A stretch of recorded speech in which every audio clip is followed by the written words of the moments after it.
seen him online, and I just thought, this guy looks interesting, let's get him on the show. And I had no personal connection with him until he came on the show, and that was it. And we were friends forever, actually. He was so smart, he's so clever. Every time he came on, he was just so well prepared, and his intellect was incredible. He'd read so much, he'd taught so much, even from, back then I guess he was just, 22? Amazing. So we became friends, and we'd hang out, and we'd go out after the show, and I got to know him. Just a couple of things just some memories. The thing about Charlie, as we can see, is that he's a man of action. Of course we know he's a man of great faith and intellect and all these wonderful things, but a real man of action. I think of him, one of the things that I find, that I try and correct just in the last few days, people describe Charlie, you see it in the media, conservative commentator, conservative activist. Yes, of course he was that. He was so much more than that. He's just a commentator. He was a builder. He was a great American entrepreneur. He built an incredible organization from nothing, just him. I've started, most of my career has been in business. I started businesses both sides of the Atlantic, like in England and here as well, and I know how hard it is. And almost without people noticing, because he's so powerful in other ways, as a commentator, as an activist, as a political leader, as a faith leader, an evangelist.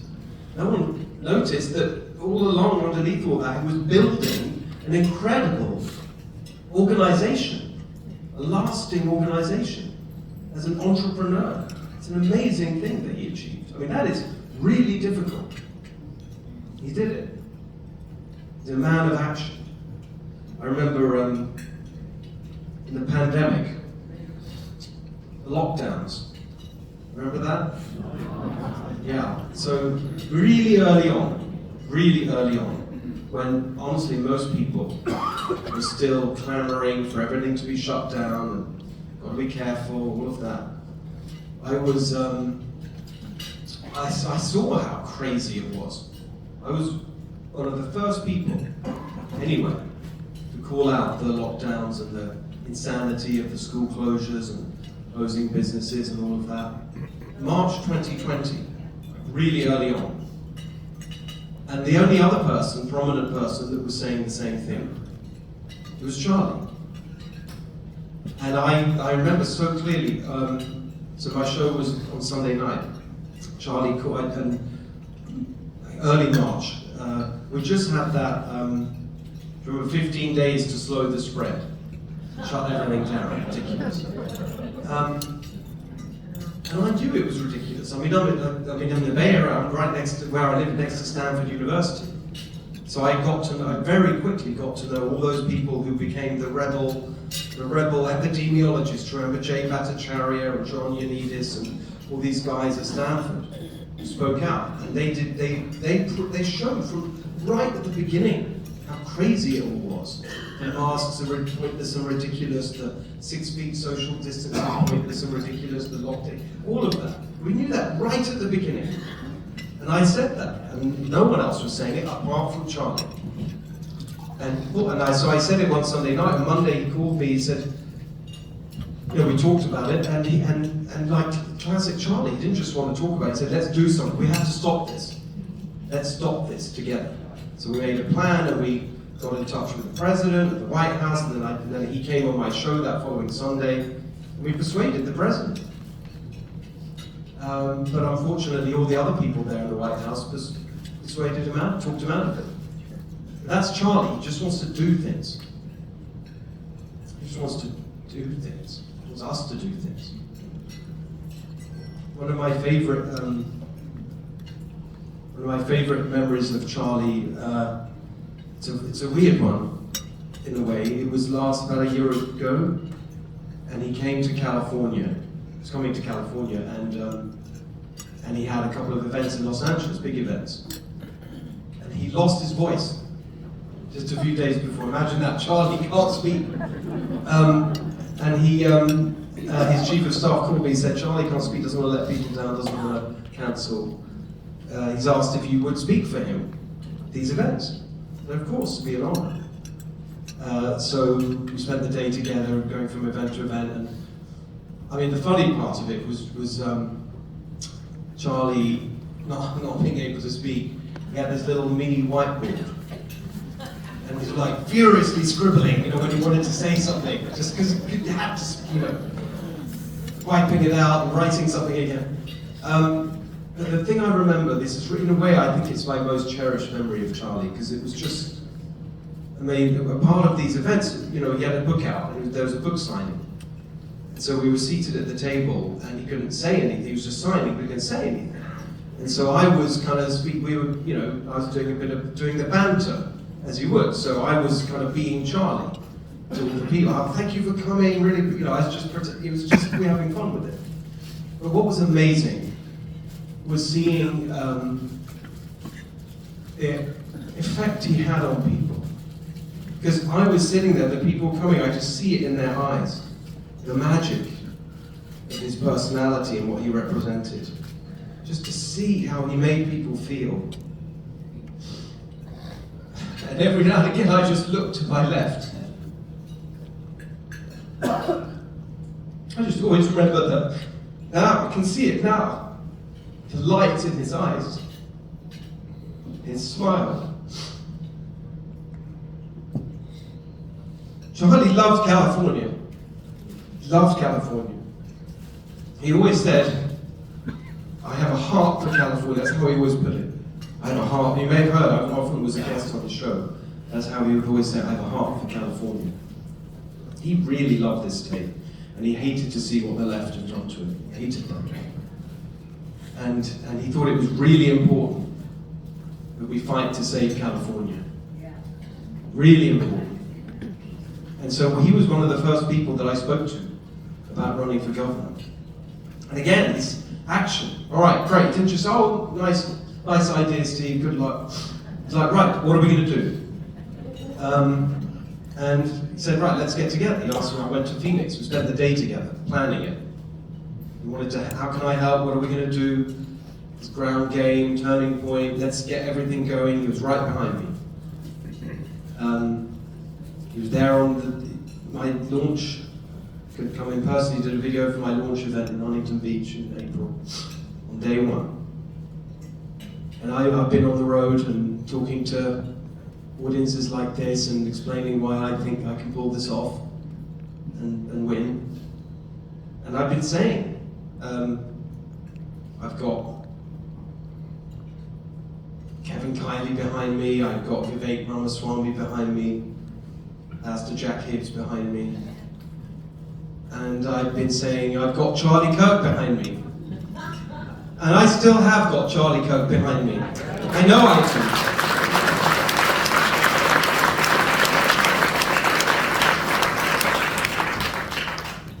And, since Wednesday, sorry, I suppose like many of us, I've been wanting someone to tell me it's not true.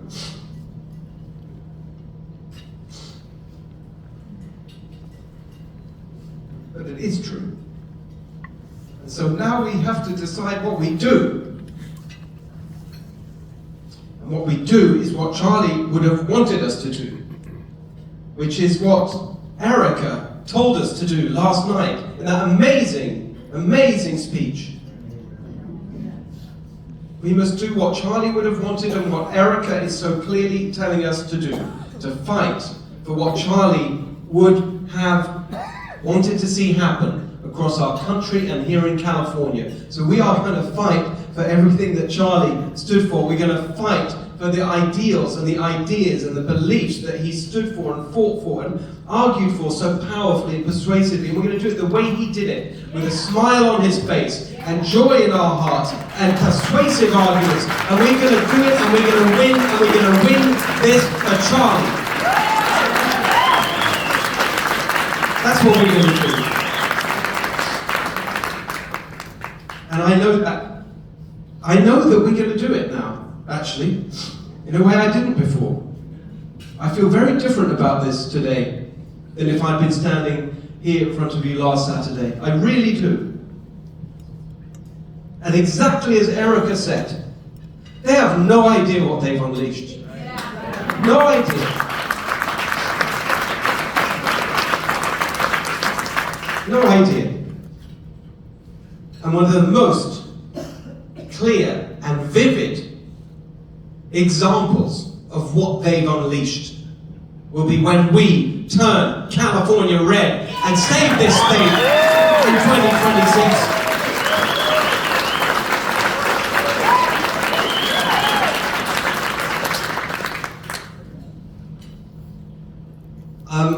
I don't want to talk too long. I hope we'll have some time for some questions, and that's the part I always enjoy. I just want to tell you very quickly, for those who don't know, who I am and what I'm fighting for. My parents were Hungarian, are Hungarian, born in Hungary in a communist country. They fled communism. I was born in England. Everyone's Hungarian in my family. My stepfather, who were just talking, there's a few people here. There's Cliff, construction, a lot of construction guys I've been talking to today. That was me. That was my childhood. My stepfather worked construction. I would go on the construction site all the time, earn a bit of money. My first job was project manager for a construction company. People know me from the television, but most of my life, my career has been in business. Working in business, starting companies, both sides of the Atlantic. That's why I get what Charlie did and admire it so much. It's really hard to start a company and grow it and be successful. Went to Oxford University. My grandmother in Hungary, she was so proud of that. I was so very happy she lived to see that. She was a teacher, so that was amazing. Her grandson, Oxford University. And then, I worked in business, as I said, started my own company. I ended up, actually my first job though was in politics. I worked at the Conservative Party in England. Mrs. Thatcher was the Prime Minister. I had the honour of meeting her a few times. What an amazing champion for freedom. I'll tell you a little story about her, if you don't mind. Just thinking as I speak. It was her 80th birthday. And there were a lot of celebrations, big, small. And I was invited to one of them, very small dinner. Table not much bigger than this one. 12 people. And they told her she had Alzheimer's. She wasn't able to make public speeches or public appearances, and we were told she wouldn't make a speech. And so it was, I remember she walked in looking amazing, hair and the dress, and she, we sat down. I was seated next to her. We had a nice chat about a few things. Some work I'd been doing in Poland. She was talking about Lech Wałęsa, the Solidarity leader who fought communism. Anyway, had the dinner, and then the then leader of the Conservative Party stood up and made a beautiful tribute to Mrs. Thatcher, Lady Thatcher. And then we thought that was it.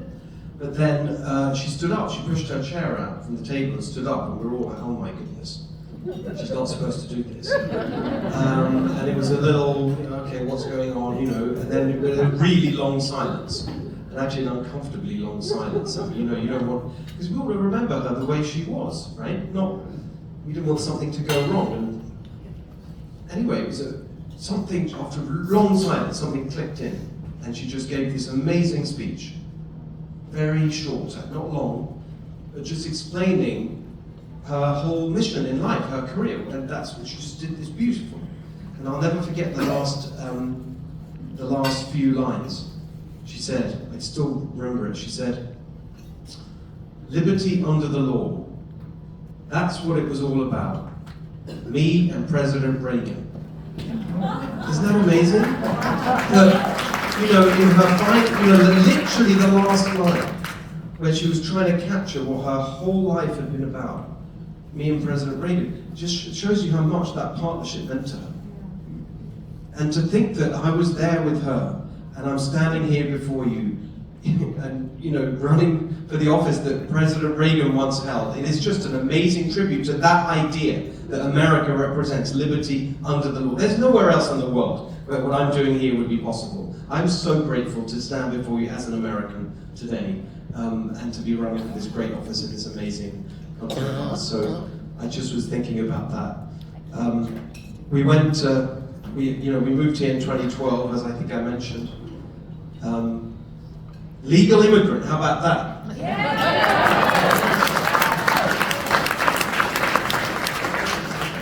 It took a while. Visa, green card, a lot of bureaucracy. In 2021, I became a citizen. One of the proudest days of my life.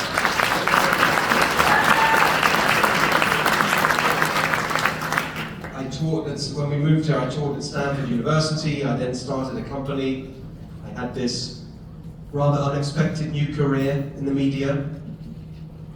Anyone remember The Next Revolution? Started hosting, that's where I met Charlie, as I mentioned, The Next Revolution. We're going to make The Next Revolution the California Revolution. That's what's going to happen. And then, as the years went on and I was talking about politics and policy, I just thought, most of my career I've been a doer, not a talker, not a commentator. I've been a doer. I want to do something about this mess that we have in California. And so over the years I started thinking about that, and I started a policy organization a few years ago called Golden Together, traveling the state. Some of us have met in the course of the last 3 years as I've been doing that, developing plans to fix our problems. And I've got very clear plans for how we reduce the cost of living in California. We have the height. Everything is impossible in California. It's so difficult here. That's what makes me so sad. I'm on the road and I just see it in people's eyes. Everything is such a struggle. Such a struggle to make ends meet, to run a business, to build, and everything is so difficult. I mean, we can get into the specifics of that with your questions in the particular areas, but I tell you what I'm fighting for. I'm fighting for the California dream, that very basic thing, where we did this better than anywhere else in the world, a good job, where you make enough to raise your family in a home of your own, in a safe neighborhood, with a good school so your kids have a better life than you. That's the California dream. And it used to be achievable here for everyone, and now they've ripped that away. So young people are looking at the future and saying, I can't make it happen in California, I'm going to have to leave if I want to raise a family. All the things Charlie wanted us to do, wanted young people to do. Get married, raise a family, have a good life. We need to offer that here in California better than anywhere else. That's what I'm fighting for. I'm fighting to stop this. I mean, we're going to hear about it later. It's incredibly important. I'm fighting to stop 50, because this is an obscene power grab. How dare these people lecture us about our democracy? They don't care about our democracy, it's their power. That's all they care about. Do you know what? If they do this power grab, I just want to explain to you, we're all going to be on the road and we're talking to people and they're going to be hearing from us. We're going to persuade people. We all got to fight this. And they're going to be saying, well, it's Texas started it. Texas started, we're just responding. No, they started it here. They hijacked the Citizens Districting Commission, that's supposed to be independent, that we voted for in 2010. They hijacked that and used it to fix and rig the elections. They've done that already. The maps today, I've got this piece of paper. It's not like what we've got now is good. What we've got now is rigged. The one at the top is rigged. Never mind the new one. Here are the numbers.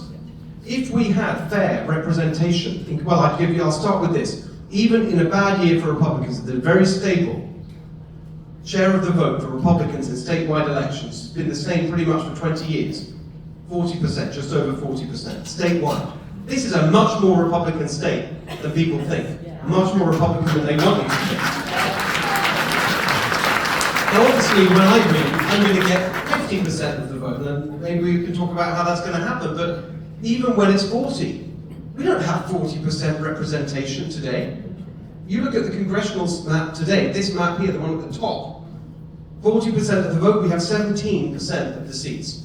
When they're through with this map at the bottom, it's going to be 6%. 40% of the vote, 6% of the seats. This is an obscene power grab. This is authoritarianism. I'll put it a different way. And this is what I want to say about what I'm doing to fight this. I want to stop this even getting to the ballot, so that we don't waste $250 million of our taxpayer money on an election nobody asked for, nobody wants. So I filed a lawsuit 2 weeks ago to stop this, and we're going to see how that goes. I filed it in federal court. And I filed it on the basis of the equal protection clause in the federal and the California Constitution, which is very simple. Equal protection has been defined as one person, one vote. And it has further been defined as every vote should have equal value.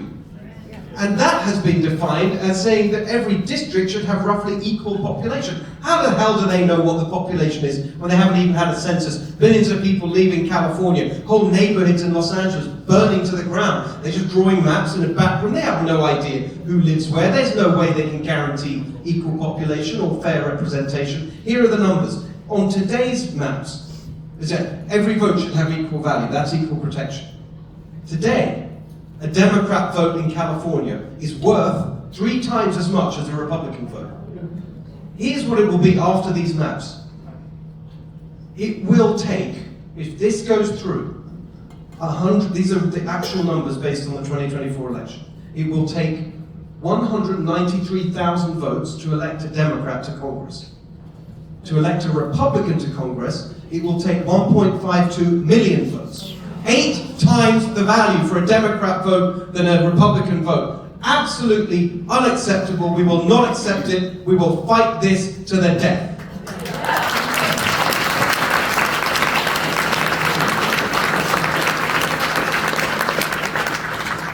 But that's not the end of our fight. I'm fighting for something else that's very important for next year, once we've defeated this. And then this is how I want to explain to you how I'm going to win the election. How we're going to save California. Last year, in the presidential election, President Trump got more votes in California than any Republican for a generation. Next year is a midterm election, a lower turnout. You always get a lower turnout, unless we work to change that. Because the projected total number of votes next year, based on the average of the last 2, that's how you do it. Total votes in California, 11.8 million. So to win, roughly 50% of that, just over, call it 5.9 million votes. That's the target. 5.9 million votes. That's how much I will need to win. Guess how many votes last year President Trump got in California without even campaigning here? 6.1 million. There are enough Republican votes in California. We just have to go out there and get them. And persuade people to turn out on election day. That's why the other thing we need to fight for is voter ID, to get that on the ballot for next year. If we get voter ID on the ballot, we will get that Republican turnout, and we will get those votes, and we will save California and flip this beautiful state red and make it golden again.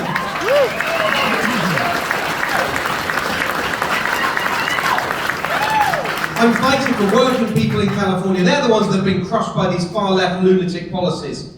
Working people. Small businesses.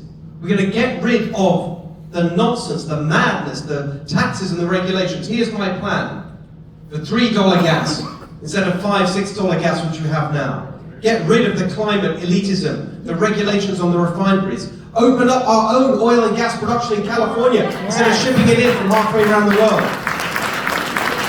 Here's my plan for how we can make home ownership, the dream of home ownership, such a strong part of what Charlie always talked about, a reality again in California. Right now we have the highest housing costs in America.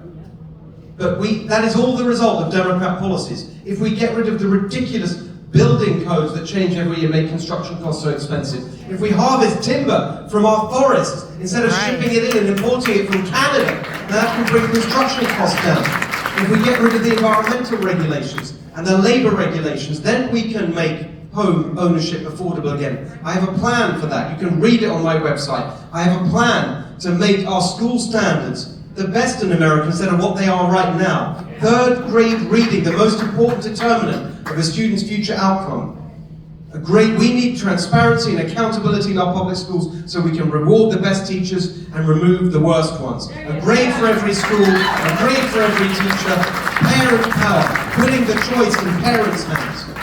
There's more plans I could tell you about, but I just want to say one last thing. This is a really deep thing about what I'm really fighting for, and it really, really came to my mind. Did you see that story the other week about the comedian? He got on a plane in Phoenix, and he landed at Heathrow Airport in England, and he was arrested at the airport. He was arrested at the airport for making jokes on Twitter, on X. 5 armed police in England arrested him at the airport for saying what he thought. Charlie stood there for us, always, saying what he thought. And look at the consequence. So I'm telling you right now, we must protect and preserve everything it is that makes America special, that makes America the greatest nation we've ever seen. All those things, free speech, the First Amendment, the Second Amendment, all these things that make America special. That's what I'm fighting for. I tell you what I'm fighting for, to make sure that the country I love does not turn into the country I left.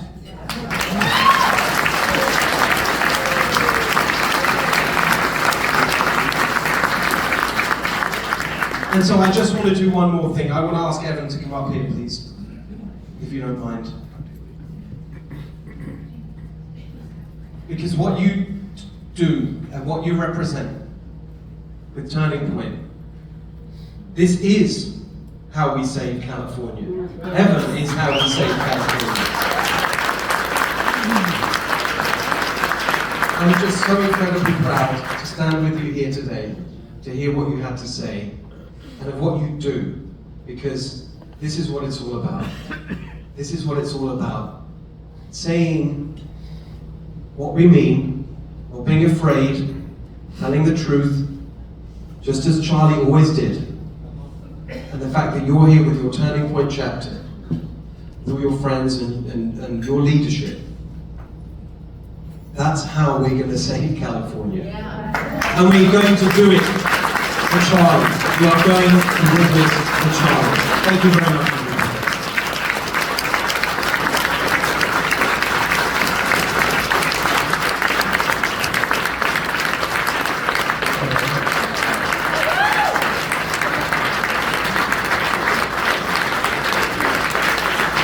Thank you very much.